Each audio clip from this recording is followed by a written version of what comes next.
Hello, Deb. Hello, everybody. Welcome to our November ACPRESS seminar, where we're looking at the, we're actually commemorating Measurement Month. And Deb Camden, we are fortunate enough to have Deb Camden present to us today.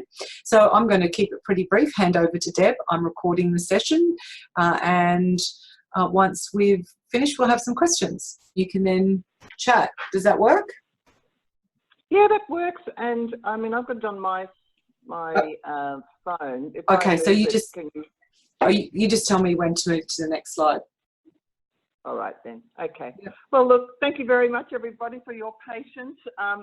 We are delighted with the response that we've had to our Measurement Month program put together by the PRIA Education Community Committee. And it's proof of interest in professional development around measurement and evaluation. At the outset, I would like to declare that I'm presenting from what I'd like to think is an informed practitioner perspective. I'm not an academic, although I have done communication studies and an MBA. But after being a consultant for 30 years, over the past 5 years, I've thrown myself into the world of measurement and evaluation. And guess what I've learned more than anything is that measurement and evaluation is a journey. It's an exciting journey, but at times it can be had a confusing array of models and language. And I guess my goal today is to share at least one insight that you can add to your journey, regardless of whether you're starting out as a student or whether you're a measurement and evaluation ninja. Okay, next slide, thank you. So today I'm going to just give you a brief overview of the evolution of measurement and evaluation frameworks. I then want to share some industry frameworks that are shaping future practice. Touch a little bit on what's happening with technology and innovation, which is a huge topic all of its own, and provide an example of innovation for communication and public relations professionals, and then happy to field questions at the end if that's convenient. Next slide. And we'll move through these fairly quickly. Measurement and evaluation has been an area or a topic of research really since the 1970s, an area of academic research, and there is a proliferation of models, each of which has and adds real value to the measurement and evaluation of our profession. I started out studying with Cutlet, so I put this model of evaluation there, which is based on, it's the PII model, based on preparation, implementation and impact. So a three-stage model with increasing complexity, going from where we start, the communication activity process, through to looking at impact. The next slide. From there, we had the PR effectiveness yardstick by Lindenman, a three-level model, again going from introducing some new language around output, an intermediate level, and then an advanced level. Then followed the continuing model of evaluation by Noble and Watson, which you can see quite simply as a process with lots of feedback loops. But one that's significant here is that it starts with research, objective setting, then you choose your strategy, then choose the tactics to support, look at the effects of that work, do a formal analysis, and that feeds back into earlier stages, as well as then informing a decision to continue with that process and then move on. By 1999, that model had been developed further with a four-stage process of input, output, impact and effect. So that's where we start to see the language of measurement and importantly the feedback loops that you start to see two-way arrows and seeing it as an iterative process. On the next slide, you'll see the work of Jim McNamara, where it has evolved into this pyramid of PR research, where at the base, where there is a significant amount of activity, is referred to as the input stage, and moving on to outputs, you'll see the language of outtakes and then ultimately outcomes. The next slide then shows you the planning, research and evaluation approach, which starts to put measurement and evaluation in a process context. And then lastly, in the next slide, the MAIE model of evaluation that has measurement, analysis, insights and evaluation. But what's distinctive here is that measurement and evaluation are treated as separate activities, evaluation being separated from measurement. So the next slide. Sorry, we'll stay on that one then, just for a little moment. Really, the reason that I pulled those together was, and it's not a definitive list of all measurement and evaluation models, but I pulled them together to show that this is an evolving space that has been very well informed by academic research in the academic community. And each new model, each new framework has advanced our thinking of measurement and evaluation, either how it is done or what its desired outcomes are, but all of them have given us a new lens with which to, and an increasingly sophisticated lens through which to look at proving the value of what we do as communicators.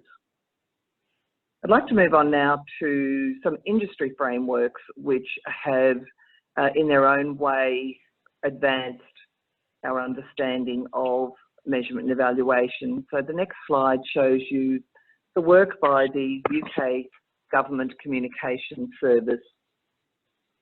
And there are quite a few things that are distinctive about this particular framework. It does follow program theory and program logic models, and here it includes inputs as the first stage, noting that it should include formative evaluation such as pre-testing.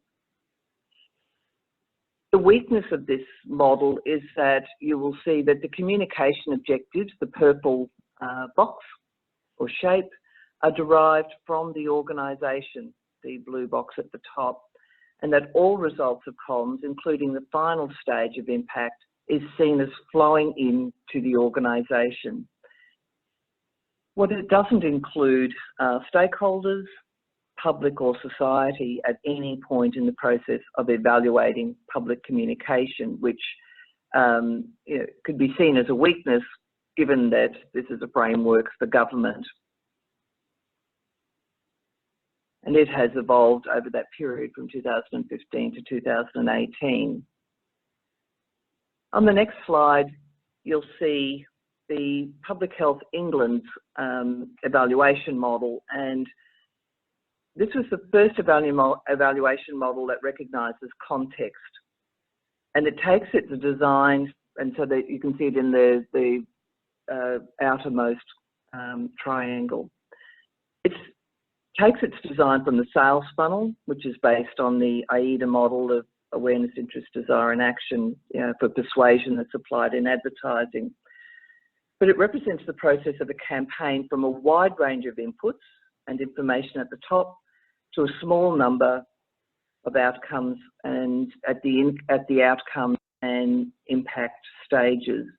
In fact, it's recognising that the numbers decline as communication progresses through these steps.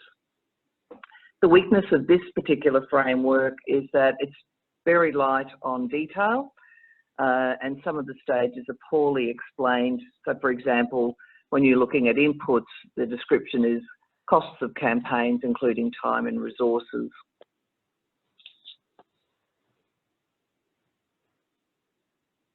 So the next slide shows you the work of the New South Wales Government and the Department of Premier and Cabinet.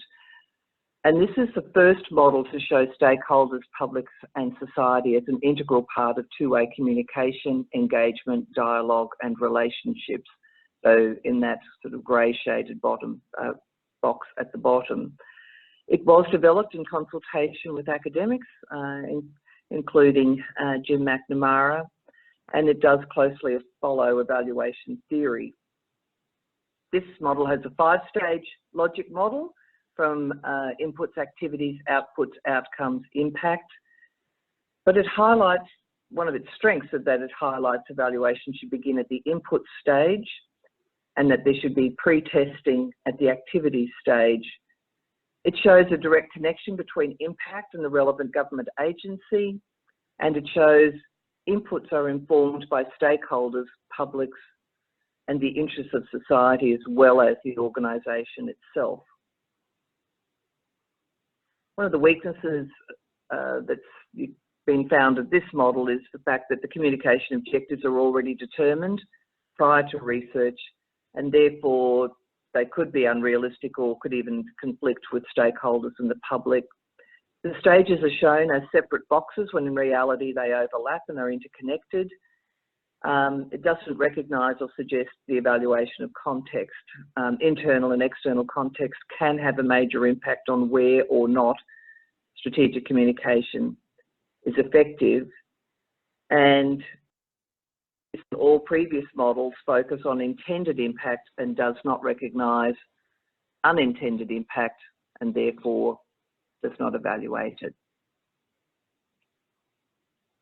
The next slide.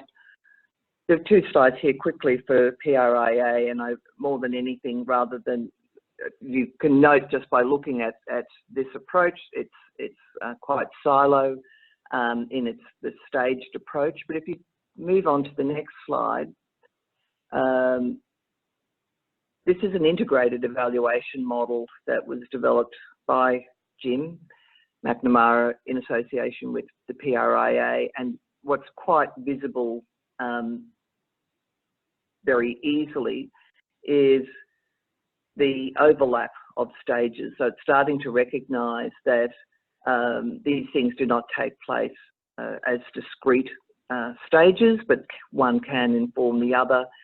It also highlights the two-way nature of communication and interaction with stakeholders, public and society, and all of it is conducted within internal and external contexts, and recognises that unintended and intended impacts should be evaluated.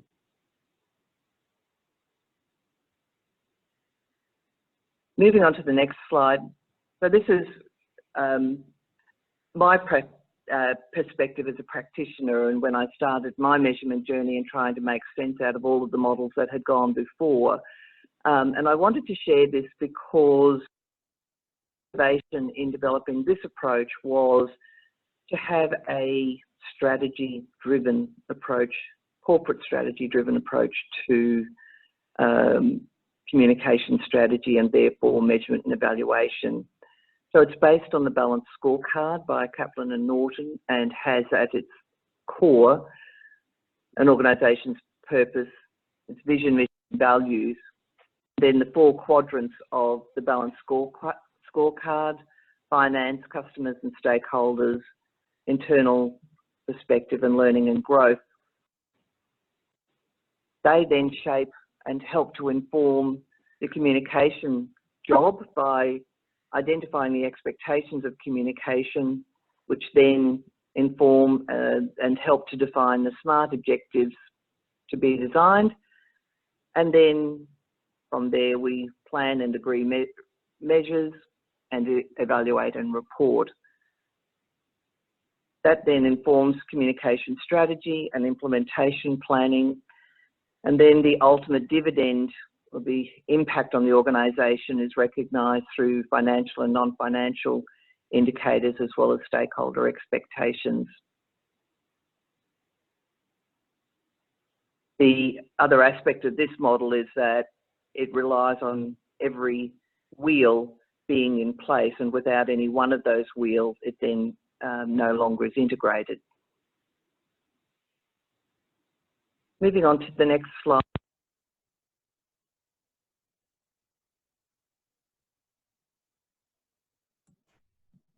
Oh, Deb, we've lost you.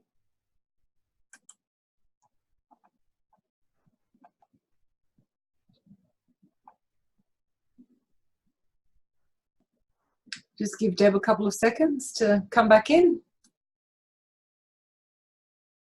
Resume recording. Okay, so thank you so much, Deb. That was fascinating for me. I love all those tools. So any questions out there for Deb?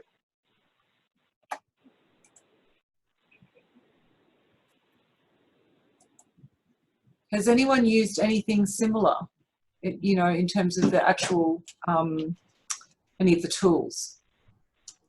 Kate, can I perhaps ask a question? I'm not sure. I'm forming a question as I'm thinking, which is always dangerous. Thank you, Deb. That was really good to see, particularly that history all packaged up in that way. And I think what it shows is how they're all very much related and building on each other. And I think the quest to find a single solution will be with us forever, because I think each model emphasises a different element to whatever they think is important. I love your objective builder, and I think that's really handy. I disagree with the criticisms that it's simplistic. I think it provides a focus that many don't achieve if they try and make it too complex. So this, I think, really focuses, and it's very much what Ron Smith does in his textbooks as well on strategic planning for PR. But one of the challenges, I think, is your focus is very much on measurement and evaluation. But I struggle in my teaching in linking the students' planning processes with the measurement and evaluation. So what the models you've been looking at today do have the emphasis on the evaluation. I think we need models that integrate the planning with that. So you've touched on it, but I don't think it's complete yet, that whole cycle. Does that make sense, or am I? No, I agree with you. I completely agree with you, actually, Leanne. I always get stuck at this moment because I get stuck. It's like I get stuck at that beginning bit. Yeah. Planning in that. It's like, so I know I can't articulate it particularly well, but I think I know exactly what you're talking about. So, but Deb, do you have any comments? Yeah, I think I understand what you're saying. I think, Leanne, and I think that's where in the communication dividend approach, I have identified expectations, because that is the planning phase. That is working out what is it that your organisation actually wants communication to achieve. And we often don't have the discussions, and we don't place the, have the problem statements or the opportunity statements clearly articulated before we actually set forth on the task. So, through in-depth interviews essentially is the way to make that more transparent. And I think organisations are not overly good at articulating what it is they are seeking from communication at the outset. They understand at the end if it hasn't achieved what they thought it needed to achieve. So I think, yes, greater guidance on how to really flesh out that planning task right at the outset, and the methodologies for that, is something that would really advance the profession. And perhaps the strategy planning guide, which AMEC's bringing out next week, could well address that. I'm not sure. I haven't seen it. I haven't seen an early copy of it. But let's have a look at it and maybe regroup and see what it says, and see if it advances or fills any of the gaps that you're seeing. Yeah. Yes, it will be interesting to see what they come up with. Particularly since their focus is very much on the measurement and evaluation rather than the planning side. So, yeah. Yeah, thanks, Leanne. Thanks, Deb. Any other questions? Kate, Jenny here. Hello, Jenny. I just have a question following on from that, because I'm interested in the big picture of this, where the design innovation phase has really come in at that planning phase, from what I can see when I'm out working in industry. That seems to be where design firms have taken on strategic comms, is that they've come in that iterative, innovative. And I'm just wondering if you see that at all, Deb, in terms of where design firms are coming in to do what we would traditionally consider be that strategic planning and formative evaluation kind of work.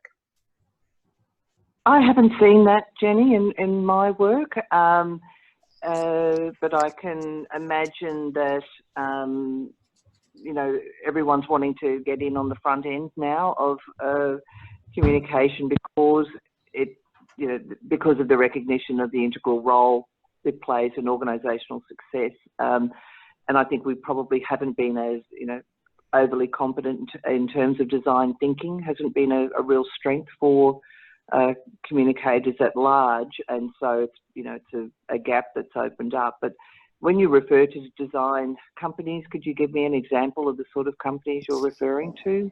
Yeah, and it's interesting because I've obviously, being in Melbourne, we've got a lot of really nice consultancies out there who come from design thinking and work that way. But the one that stands out for me is Lippincott in New York City. And we went on a study tour, and they were presenting on their design and advertising work. And I just looked at them and I went, this is strategic communication work for an airline. They'd done a massive Stratcom rebranding communication plan, essentially. And so I think it's the bigger firms where I see it even more, where they've really morphed into this comms role, not just design and branding, and those are starting to merge. So it's the Profits, the Lippincotts, a lot of those big firms in New York moving over here a little bit is kind of where I'm seeing it.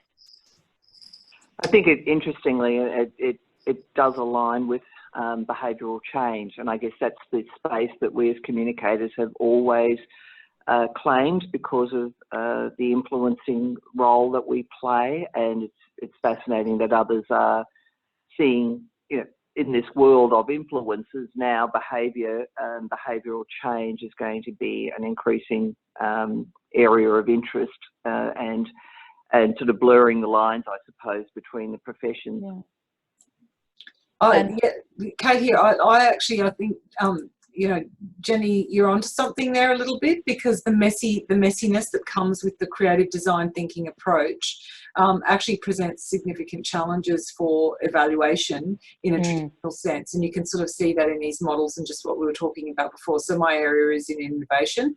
And so the stage that is unsure. Sorry, I'll let me see you as well. So, the stage that we're on is unsure is quite a long stage, whereas traditional planning is, okay, we've got an idea, we know what we're going to do, we know how we're going to implement it, we're going to move forward. Whereas, in my work now, that unsure stage is months long, where you're actually just still unpacking something. So we found in my particular project, funnily enough, that comm strategy, because it's coming from a more traditional linear background, the people who do that, they're getting really concerned, because all of us who are in the innovation space, we're all in, we're fine, we're actually, the stakeholders are engaging, and the project managers are like, well, how do we measure that? Like, oh my God, we haven't, we're all out of sync. So I think that there's a lot of work in this space possibly to come.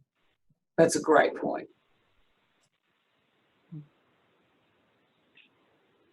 So I'm conscious of time. We're about, we've got a couple more minutes. So any final questions or? So no, Deb. Can I just have an ad, Kate? Can I just put in an ad for our podcast for next week, which will have Fraser Likely, a measurement and evaluation expert from Canada, who's going to be doing a podcast, or has done a podcast, which will be publishing on Tuesday. It looks at measurement and evaluation equals strategic communication, and it looks at his very deep experience in working with organisations he's both a practitioner as well as an academic, and it'll be via the Smoke Signal, a PR podcast website, as well as the PRIA website. So if you, keen to progress your measurement journey, then that would be well worth listening to next week. Thank you, Deb. That's fantastic. So, and if there are any links or anything that we can add or plugs we can make for that, we can put that on the YouTube site when I upload the recording here as well. So, well my apologies again for the technology today. Thank you for bearing with me and us. So I hope it's been a worthwhile investment of your hour today. Oh, look, it was fascinating. So particularly, as I said, with Leanne, when you're living it, sometimes you need to step back and have a look at it. And that was a really good, that whole why we're where we currently are now, that particularly was worthwhile. So thanks, everybody, for attending our ACPRESS session. We'll see you at the next one. And I believe that might be Amy. Amy, I think are you on deck on the 6th? So that's the plan, I do believe. I think so. Wonderful. Thank you, Deb, so much. That was great. So thanks, everyone. We'll see you next time, and thanks for coming.